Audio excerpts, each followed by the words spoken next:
Good morning mga espre, nandito tayo ngayon sa gawina ng Santa Cruz sa Ilocos Sur. Ayan, ito na yung kanilang bagong welcome arc.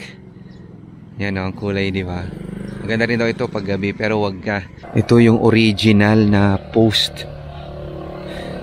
Naku, ayan oh, nakalagay oh, Ilocos Sur.